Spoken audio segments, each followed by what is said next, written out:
सर्वेभ्यो सर्वाभ्याश्च नमो नमः। स्वागत है आप सभी को इस वीडियो पर। तो इस वीडियो में हम उपनिषद के बारे में चर्चा करने वाले हैं। तो पिछले कई वीडियो में हमने चारों वेदों के बारे में, ब्राह्मण ग्रंथों के बारे में और फिर आरण्यक ग्रंथों के बारे में चर्चा कर लिया है। चैनल पर वीडियोज़ उपलब्ध है, तो जाकर आप देख सकते हैं। तो चलिए उपनिषद का चर्चा शुरू करते हैं। तो आप सबको ज्ञात ही होगा, भारतीय परंपरा में प्रस्थानत्रयी पाया जाता है। तो वहाँ पर एक तो है श्रुति प्रस्थान, द्वितीय है स्मृति प्रस्थान और तृतीय है न्याय प्रस्थान। तो श्रुति प्रस्थान जो है वह उपनिषद कहलाता है।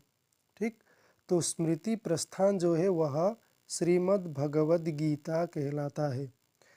तो गीता के बारे में पाया जाता है, सर्वोपनिषदो गावो दोग्धा गोपालनंदनः पार्थो वत्सः सुधीर भोक्ता दुग्धम गीता मृतम महत। तो आप सबको यह श्लोक ज्ञात ही होगा। तो देखते हैं, न्याय प्रस्थान जो है यह ब्रह्म सूत्र है। तो इस वीडियो में हम जो श्रुति प्रस्थान है उपनिषद, उसके बारे में चर्चा करेंगे। तो उपनिषद शब्द का अर्थ देखते हैं। तो उपसर्ग पूर्वक नी उपसर्ग पूर्वक सद धातु से अगर क्विप प्रत्यय होता है तो स्त्रीत्व के विवक्षा में उपनिषद शब्द का निष्पत्ति होता है। ठीक। तो इसका अर्थ है समीप या निकट। नी का अर्थ होता है निश्चय या निष्ठापूर्वक और सद का अर्थ होता है बैठना। तो सद धातु का भी 3 अर्थ पाया जाता है, गति, विसरण और अवसादन। तो आप सबको यह ज्ञात कर लेना है। तो शंकराचार्य जी के अनुसार उपनिषद अर्थात ब्रह्म विद्या ही है। तो पाणिनीय धातु पाठानुसार शंकराचार्य के मतानुसार सदर्ली विसरण गत्यवसादनेषु भवति, यानी सद्धातु विसरण, गति और अवसादन में होता है। तो विसरण यानी नाश होना, तो अज्ञान का नाश होना। गति यानी प्राप्त करना या जानना, यानी ब्रह्म को जानना या प्राप्त करना। और अवसादन जो है वह शिथिल होना, जो दुख है वह सब शिथिल होना। ठीक। तो मुक्ति को उपनिषद में प्राप्त होता है। तिल में तेल, वेद में वेदांत अर्थात उपनिषद। जिस प्रकार से तिलेषु तैलम भवति तथोचित प्रकारेण वेदेषु वेदांतम अथवा उपनिषद भवति। ठीक। तो श्वेताश्वतरोपनिषद में प्राप्त होता है वेदांते परमम गुह्यम, इस प्रकार से। ठीक। तो उपनिषद शब्दों की कई पर्यायवाची शब्द प्राप्त होते हैं, जैसे कि ब्रह्म विद्या, वेदांत, इस प्रकार से कई प्राप्त होते हैं। तो उपनिषद की संख्या देखते हैं तो प्रायः 108 से लेकर 200 तक उपनिषद की संख्या प्राप्त होती है। विदेह मुक्तौ इच्छा चेत अष्टोत्तर शतम पठेत। तो मुक्ति का अगर इच्छा हो तो 108 उपनिषद को पढ़ना चाहिए। इस प्रकार से मुक्ति को उपनिषद में प्राप्त होता है। ठीक। तो द्वात्रिंशत् जो संख्यक उपनिषद है वह मुक्ति को उपनिषद है। ठीक। तो शंकराचार्य जी ने 10 उपनिषद के ऊपर भाष्य लिखा है और 10 प्रमुख उपनिषद के बारे में मुक्ति को उपनिषद में इस प्रकार से दिया गया है कि ईशकेन कठ प्रश्न मुंड मांडुक्य तित्तिरी ऐतरेयम च छांदोग्यम बृहदारण्यकम 10। फिर इनसे अतिरिक्त श्वेताश्वतरोपनिषद, कौशितकी उपनिषद, फिर मैत्रायणी उपनिषद भी प्राचीन है। ठीक। तो वेदानुसार उपनिषदों का वर्गीकरण देखते हैं कि ऋग्वेद के उपनिषद है ऐतरेय उपनिषद और कौशितकी उपनिषद। ठीक। तो ऋग्वेद के कुल उपनिषद की संख्या है 10। फिर शुक्ल यजुर्वेद का है ईशोपनिषद और बृहदारण्यकोपनिषद। फिर शुक्ल यजुर्वेद में कुल 19 उपनिषद प्राप्त होते हैं। फिर कृष्ण यजुर्वेद है जहाँ पर कठोपनिषद और तैत्तिरीयोपनिषद प्राप्त होता है। इसमें कुल 32 उपनिषद प्राप्त होते हैं। फिर सामवेद में केनोपनिषद और छांदोग्योपनिषद। सामवेद में कुल 16 उपनिषद है। फिर अथर्ववेद में प्रश्नोपनिषद और मुंडको मांडुक्योपनिषद। कुल 31 उपनिषद प्राप्त होते हैं। तो अब सभी उपनिषदों के बारे में सामान्यतः देख लेते हैं।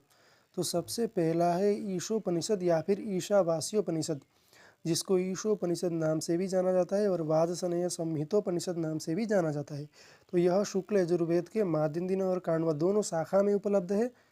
शुक्ल यजुर्वेद माध्यन्दिन संहिता का जो 40वां अध्याय है उसी को ईशोपनिषद कहा जाता है और इसमें कुल 18 मंत्र है।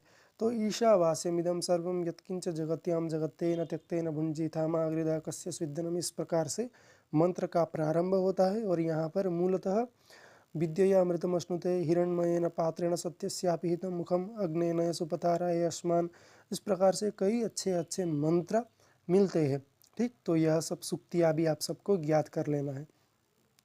तो केनोपनिषद है सामवेद के तवलकार शाखा से संबद्ध, जिसे तवलकारोपनिषद भी कहा जाता है, जिसमें कुल 4 खंड है।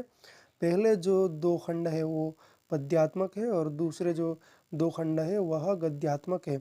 और यहाँ पर केनोपनिषद में यक्षोपाख्यान और उमा हेमवती उपाख्यान भी प्राप्त होता है। तो केनोपनिषद में सबसे पहले तो मिलता है कि केन शितं पतति प्रेषितं मनः, केन प्राण प्रथमः प्रैति युक्तः, केन सितां वाचमिमां वदन्ति चक्षुः श्रोत्रं कौ देवो युनक्ति।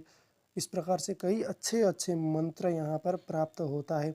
तो ये सूक्तियाँ भी आप सबको ज्ञात कर लेना है कि यस्या मतम तस्य मतम मतम यस्य न वेदसः, इस प्रकार से। ठीक, तो यह चेद वेदिदथ सत्यमस्ति, इस प्रकार से कई सूक्तियाँ होती है।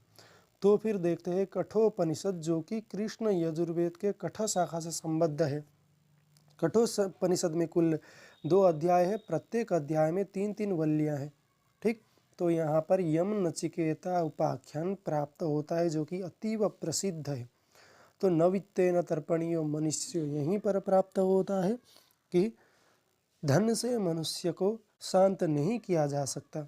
तो श्रेयो ही धीरो भिप्रेयसो वृणीते, सर्वे वेदा यत्पदम आमनन्ति, न जायते म्रियते वा विपश्चित, अणुरणीयान महतो महीयान, नायमात्मा प्रवचनेन लभ्यः, आत्मानं रथिनं विद्धि शरीरं रथमेव तो, बुद्धिं तो सारथिं विद्धि मनः प्रग्रहमेव च, उत्तिष्ठत जाग्रत प्राप्य वरान् निबोधत, क्षोरस्य धारा निशिता दूरत्यया दुर्गम पथस्तत्कवयो वदन्ति, अग्निर्यथको भुवनम प्रविष्टो रूपम रूपम प्रतिरूपो बभूव। इस प्रकार से कई अच्छी अच्छी सूक्तियाँ हैं जो आप सबको कुछ हद तक याद रखना है। ठीक, तो देखते हैं तैत्तिरीयोपनिषद, जो कि कृष्ण यजुर्वेद की तैत्तिरीय शाखा से संबद्ध है। तो तैत्तिरीय आरण्यक के जो 7वें, 8वें और 9वें प्रपाठक है, उन तीनों को मिलाकर तैत्तिरीयोपनिषद होता है। ठीक, तो 7वां जो प्रपाठक है उसे शिक्षावल्ली कहते हैं, 8वां प्रपाठक जो है उसे ब्रह्मानंदवल्ली कहते हैं और 9वां प्रपाठक जो है उसे भृगुवल्ली कहते हैं। इस प्रकार से तैत्तिरीयोपनिषद में कुल 3 वल्लियाँ दिखाई देती है। तो शिक्षावल्ली में भाषा विज्ञान और शिक्षा वेदांग के मूल विषय वस्तु के बारे में वर्णन है। शिक्षावल्ली में दीक्षांत में जो प्रवचन दिया जाता है वह भी प्राप्त होता है, जैसे सत्यम वद, धर्मम चर, स्वाध्यायात् मा प्रमदः, मातृदेवो भव, पितृदेवो भव, आचार्य देवो भव, अतिथि देवो भव, श्रद्धया देयम श्रिया देम। इस प्रकार से अच्छी अच्छी सूक्तियाँ वाक्य मिलते हैं। तो देखते हैं अभी ब्रह्मानंदवल्ली एवं भृगुवल्ली में पंचकोश का विस्तृत वर्णन है। ठीक, तो सत्यम ज्ञानम अनंतम ब्रह्म, इस प्रकार से ब्रह्मानंदवल्ली में प्राप्त होता है, आप सबको याद रखना है। फिर बृहदारण्यकोपनिषद देखते हैं, जो कि शुक्ल यजुर्वेद से संबंधित है। तो ब्राह्मण, आरण्यक, उपनिषद तीनों में बृहदारण्यक अतीव प्रसिद्ध और महत्वपूर्ण है। शतपथ ब्राह्मण के 14 कांड में अंतिम 6 अध्याय जो है उसे बृहदारण्यकोपनिषद कहा जाता है। इसमें कुल 6 अध्याय हैं। ठीक, और अध्याय ब्राह्मणों में विभक्त है। तो आत्मावारि द्रष्टव्य, श्रोतव्य, मंतव्य, निध्यासितव्य, इस प्रकार से बृहदारण्यकोपनिषद में प्राप्त होता है।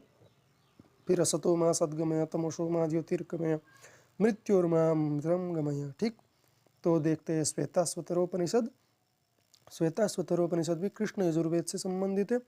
इस पर सांख्य योग वेदांत के कई सिद्धांतों का प्रतिपादन किया गया है। तो गीता पर इस श्वेताश्वतर उपनिषद का बहुत ही प्रभाव दिखा गया है। शैव धर्म के बारे में शिव का परम पुरुष के रूप में यहाँ पर वर्णन किया गया है। तो श्वेताश्वतर उपनिषद में 6 अध्याय हैं। ठीक, तो तिलेषु तैलम अस्ति इस प्रकार से भी इस उपनिषद में प्राप्त होता है। ठीक, और द्वासुपर्णा सयुजा सखाया यह भी यहाँ पर प्राप्त होता है। साथ ही द्वासुपर्णा सयुजा सखाया मुंडको उपनिषद में भी प्राप्त होता है। तो हम अंतिम में आ पहुँचे हैं। तो देखते हैं महावाक्य। तो प्रज्ञानम ब्रह्म जो है यह ऐतरेयोपनिषद का महावाक्य है। तत्त्वमसि जो है यह छांदोग्योपनिषद का महावाक्य है। अहम ब्रह्मास्मि यह बृहदारण्यकोपनिषद का महावाक्य है। और अयम आत्मा ब्रह्म जो है यह मांडुक्योपनिषद का महावाक्य है। ठीक, तो मुंडकोपनिषद में प्राप्त होता है सत्यमेव जयते, जो कि भारत में अतीव प्रसिद्ध है। और जो कि यह स्वामी विवेकानंद जी ने ध्येय मंत्र का व्यवहार किया था, वह कठोपनिषद में इस प्रकार प्राप्त होता है। उत्तिष्ठत जागृत प्राप्य वरान निबोधत। उठो जागो और लक्ष्य प्राप्ति जब तक ना हुए तब तक ना रुको। ठीक, तो यह वीडियो यहीं पर समाप्त होता है। मिलते हैं अग्रिम वीडियो में। तब तक के लिए धन्यवाद। नमो नमः।